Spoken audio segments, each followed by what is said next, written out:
जय श्री कृष्णा दोस्तों। आज दान के बारे में हम चर्चा करेंगे। दान कैसे देना चाहिए, दान में क्या देना चाहिए और दान किस चीज़ का नहीं लेना चाहिए। हाँ दोस्तों, ये इतनी छोटी सी बात है कि आप इसकी कल्पना नहीं कर सकते कि हमें इसका बाद में कितना गलत परिणाम भुगतना पड़ता है। कई बार हम किसी को कोई गिफ्ट देते हैं, वो भी एक उपहार है, दान है, और किसी से कुछ लेते हैं, वो भी एक दान और गिफ्ट है। सबसे पहले मैं चर्चा करना चाहूँगा, हम लोग जो भिखारियों को पैसा देते हैं वो सबसे गलत है। आपको पता है कि वो भिखारी उस पैसे का क्या उपयोग करेगा? वह दारू पिएगा, गुटखा खाएगा और कुछ भी नशा करेगा, सट्टा खेलेगा, जुआ खेलेगा।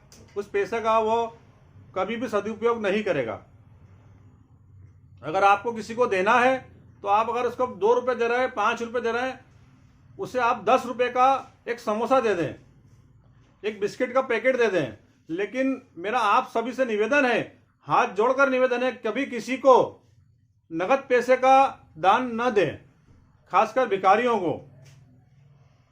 इससे हिंदुस्तान में एक बहुत बड़ी समस्या है बच्चों को अगवा करने की। बच्चों को अगवा करके उनसे दूसरे राज्यों में भीख मंगवाई जाती है और यह धंधा बहुत फल फूल रहा है, क्योंकि हम खुद ही इसको बढ़ा रहे हैं। आप अगर बच्चों को और दूसरे लोगों को पैसा देना बंद कर देंगे तो मैं चाहता हूं और मैं उम्मीद करता हूं कि आपके बच्चों अपने घर में और अपने घर के बाहर सुरक्षित हो जाएंगे। दूसरे टॉपिक पे बात करते हैं हम कि अगर आपके पास पैसा है, अगर आप दान करने के इच्छुक हो, तो सबसे पहले अपने परिवार में देखो, परिवार में कौन कमजोर है। सबसे पहले अपने माता पिता के लिए कुछ करें। अगर उन्हें आप तीर्थ यात्रा पर भेजना चाह रहे हैं, वहाँ भेजें, उनके स्वास्थ्य का ध्यान रखें। और उसके बाद अपने छोटे भाई, अपने बड़े भाइयों पर ध्यान दें।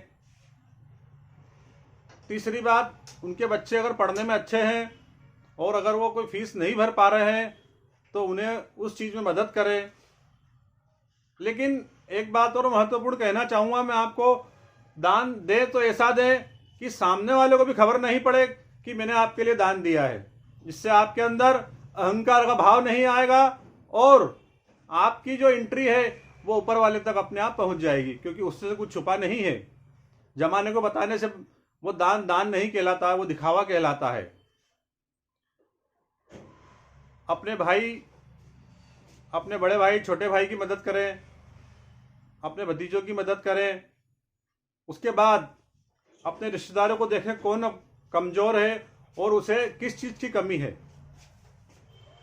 अगर आप किसी को नौकरी पर लगाते हो तो वो भी एक प्रकार का दान है कि वो अपने परिवार का पालन पोषण करेगा। अगर आप किसी को विद्या दान कराते हो, स्वाभाविक जरूर नहीं कि आपके पास पैसा हो, किसी की हिम्मत बढ़ाना, किसी के कंधे पर हाथ रखना भी बहुत बड़ा दान है, क्योंकि आप उसका उत्साह बढ़ा रहे हो। उत्साह ऐसी चीज है कि अगर आपने उससे कंधे पर हाथ रख दिया, भले आपके पास पैसा ना हो, और आपने बोल दिया तू घबरा मत, मैं तेरे साथ हूं, तो उसकी आदमी की हिम्मत बहुत बढ़ जाएगी और हो सकता है जीवन में कुछ आगे प्रगति कर ले वो। दान एक चीज का ऐसा भी होता है कि पत्रिकाओं में जो दोष रहता है ग्रह नक्षत्र का, उस चीज का अगर आप दान देते हो तो वो आपके लिए फायदेमंद रहेगा। लेकिन कई बार हम लोग अनुभव के कारण या हमें पता नहीं होने के कारण हम लोग गलत चीज का दान दे देते हैं, जिससे हमारे ग्रह नक्षत्र कमजोर हो जाते हैं और हम परेशानियों में पड़ सकते हैं। एक बात और बताना चाहूंगा मैं आपको, कभी किसी से स्टील का दान न लें और न दें। दूसरी बात, कभी भी पियर से स्टील के बर्तन न लें, क्योंकि यह साक्षात राहु है और राहु का दान सबसे खतरनाक होता है। तीसरा, कभी भी पियर से महिलाएं कोई इलेक्ट्रिक सामान गिफ्ट में न लाएं, भले ही उसके निमित्त 10, 20 रुपए, 5 रुपए जरूर देकर आएं। इन छोटी छोटी चीजों से भी हमारे ग्रह में बहुत परिवर्तन होता है और हम सोचते हैं कि यार हमें परेशानी स्टार्ट कैसे हो गई, लेकिन हम इन चीजों पर ध्यान नहीं दे पाते हैं। मेरे मित्रों, दान, विद्या का दान, धन का दान, उत्साह का दान, प्रेम का दान, और किसी को मुस्कुराकर, अगर आपके पास कुछ नहीं है तो आप मुस्कुराकर भी उसका उत्साहवर्धन कर सकते हैं और उससे उत्साह बढ़ा सकते हैं। जय श्री कृष्णा दोस्तों, आज दान के बारे में अपन ने चर्चा की। अगले टॉपिक पर फिर मिलेंगे। जय हिंद, जय माता की, जय श्री कृष्ण।